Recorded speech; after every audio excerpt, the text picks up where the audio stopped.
Hi, this is Sam and welcome to Logic. Almost a year ago I made a whole series on the logic and science of conditionals, which you can find over here.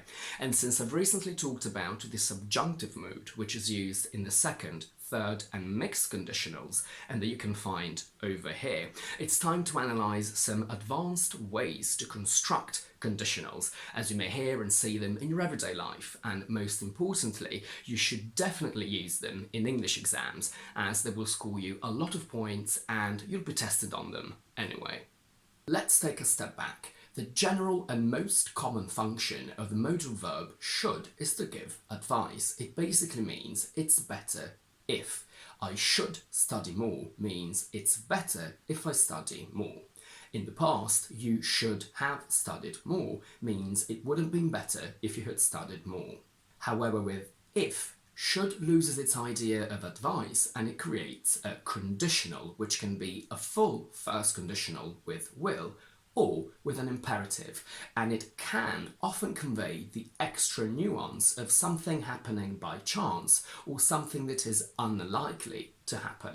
If you should see him at the party, tell him I need to talk to him simply means if you see him at the party. If you should require any assistance, I will come and help you simply means if you require any assistance.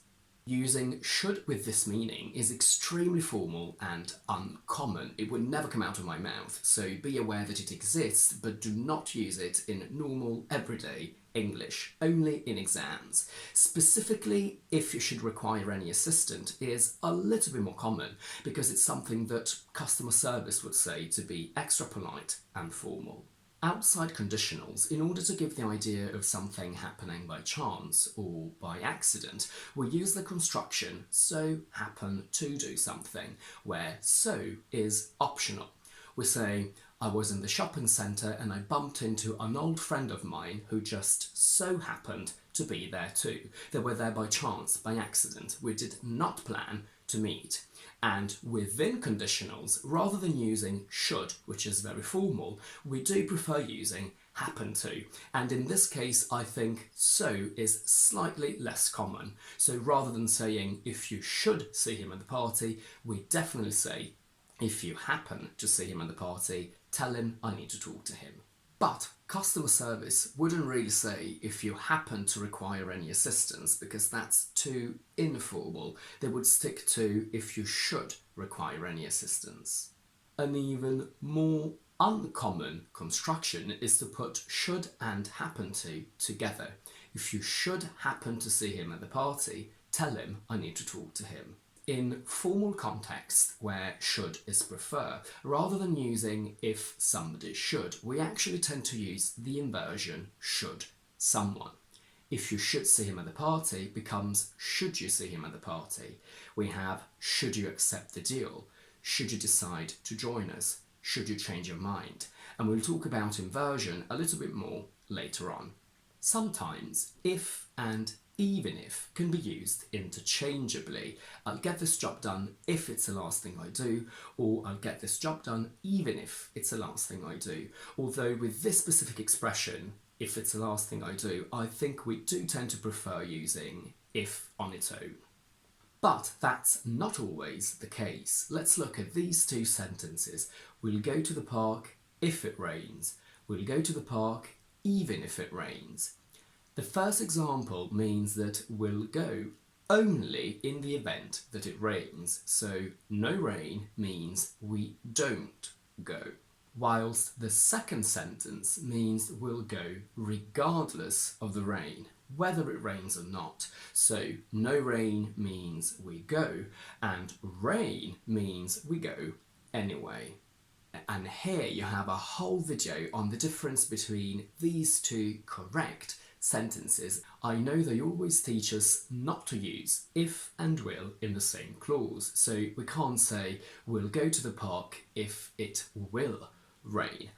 But sentences like these are actually correct, and here you have a whole video with a full explanation as to why we can use them.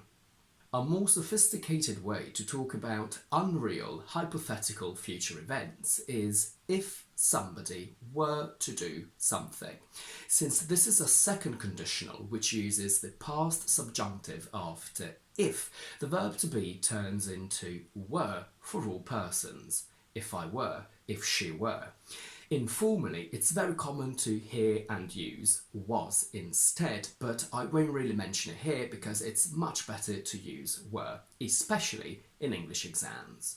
This structure can be used to convey an extra nuance of total speculation, complete unrealness. If Tom were to propose next week, what would you do? That means that he's really not going to propose next week, as far as we know, so we're just speculating, dreaming, and the meaning is exactly the same as if Tom proposed with a simple second conditional.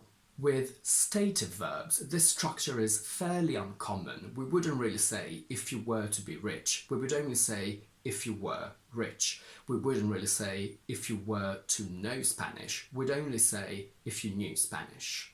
And we can use it to create polite requests. If you were to move over to the side, they could see the slides better.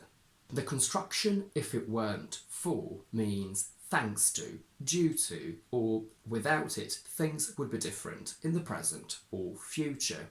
If it weren't for my doctor's appointment later on this afternoon, I could come and meet you, means that due to my doctor's appointment, I can't come and meet you today. On a more positive note, you can say if it weren't for my parents, I couldn't afford to live on my own. That means that thanks to my parents who give me money, I can afford to live on my own. If it weren't for you wanting to live in London, I would live in Spain. That means that since you want to live in London, I don't live in Spain. This same idea about the past can be given by the formula if it hadn't been for. If it hadn't been for my mum, I would have studied maths instead of becoming a performer. This is a true story. When I was 18 and had to decide what to do with my life, I really wanted to be a performer, but I also really liked maths, and I knew that maths would allow me to stay with my family. I could have studied it in my hometown, but it was just thanks to my mum that I actually came here, because she pushed me to come here and become a performer because she knew that that's what I really wanted to do. But without her, I think I would have played it safe and stayed back home and studied maths. If it hadn't been for what you told me, I would have quit my job. Means that since you told me something to convince me not to quit my job, I didn't quit it. A much quicker but less common expression for if it hadn't been for is but for. But for my mum, I would have studied maths. But for what you told me, I would have quit my job. But for you, I would have quit my job.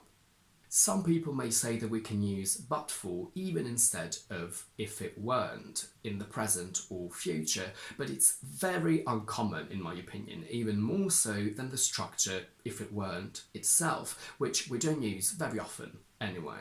A very sophisticated way to create conditionals is through inversion, which we mentioned earlier on with should, and it happens only in 3 specific cases. With should, if you should change your mind becomes should you change your mind. Had in the past perfect subjunctive, so in the 3rd conditional. If I had known becomes had I known. And with were, if I were in charge becomes were I in charge. If Tom were to propose next week becomes were Tom to propose next week. I'd say that the inversion of were is much less common than should and had, especially in the first case. I don't think I would ever say or hear were I in charge. However, in the construction, if somebody were to do something, it is slightly more used. So you probably would hear were Tom to propose next week. In inversion, negatives are not contracted. Had it not been for my mum, had it not rained, were it not so blinded by love, were it not for my parents. Let's not forget that inversion is only possible with these 3 words, only in these specific cases. You can't say worked I for a law firm, I would be rich, because that's a normal second conditional without the verb to be. In some languages, like German, you can do that. For example, in German, you can do an inversion with all verbs in all sorts of conditionals, even a plain first. So in German, you can say, rains it, I will stay home. But in English, we can't. We can only say, if it rains, I will stay home. And that's it for today. If you like this video, please don't forget to give it a thumbs up and to subscribe to my channel down below.